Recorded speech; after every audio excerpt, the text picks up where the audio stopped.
আজ আমি তোমাদের সাথে গরমে বাচ্চাদের পরার জন্য এই ভাইরাল বেবি ফ্রকের কাটিং ও সেলাই ভিডিও শেয়ার করব। ভিডিওটি স্কিপ না করে সম্পূর্ণ দেখার অনুরোধ রইল। আমি এখানে একটা কাপড়কে কোনাকুনি করে ভাঁজ করে নিয়েছি, এবার আরেকটি ভাঁজ দিয়ে নেব। ভিডিওতে দেখানো নিয়মে কাপড়টি সমান করে নিয়ে আমি 5 ইঞ্চিতে দাগ টেনে নেব। এবার ফিতাটি 5 ইঞ্চি দাগে ধরে আমি আরও 5 ইঞ্চি দাগ টেনে নেব। এখানে আমি শোল্ডারের মাপ নিচ্ছি 4 ইঞ্চি। এবার শোল্ডার থেকে 5 ইঞ্চির দাগ বরাবর আমি সমান করে একটা দাগ টেনে নেব। এখানে গলার মাপ নিচ্ছি 2.2 ইঞ্চি, গলার লম্বা নেব আমি 3 ইঞ্চি। এবার গলাটা রাউন্ড করে আমি টেনে নেব। আর্ম হলো রাউন্ড করে টেনে নেব। এখানে জামার লম্বা নিচ্ছি আমি 18 ইঞ্চি। শোল্ডার থেকে আমি 10 ইঞ্চি বরাবর দাগ টেনে নেব ফিতার জন্য। এবার শোল্ডার থেকে 10 ইঞ্চি দাগ পর্যন্ত আমি দুই পাশে ফিতার শেপ করে টেনে নেব। ভিডিওতে দেখানো নিয়মে দাগ বরাবর আমি ফিতা সহ জামাটি কাটিং করে নেব।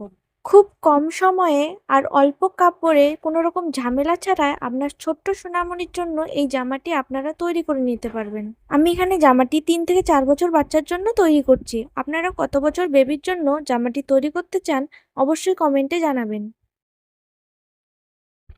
ভিডিওতে দেখানো নিয়মে আমি আর্মহোল থেকে ফিতার মাথা পর্যন্ত এক ভাঁজ দিয়ে সেলাই করে নেব।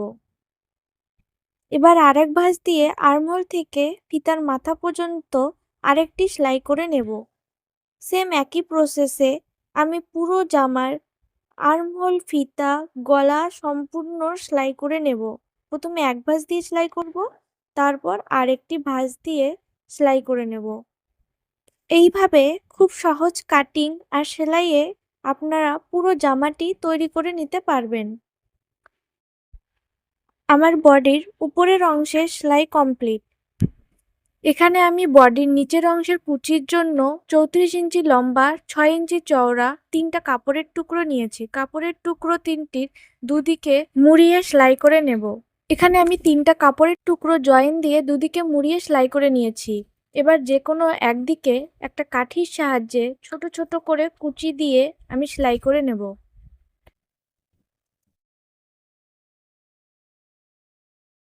বডি পার্টের নিচের অংশে কুচির পার্ট ভিডিওতে দেখানো নিয়মে বসিয়ে লেস লাগিয়ে সেলাই করে নেব।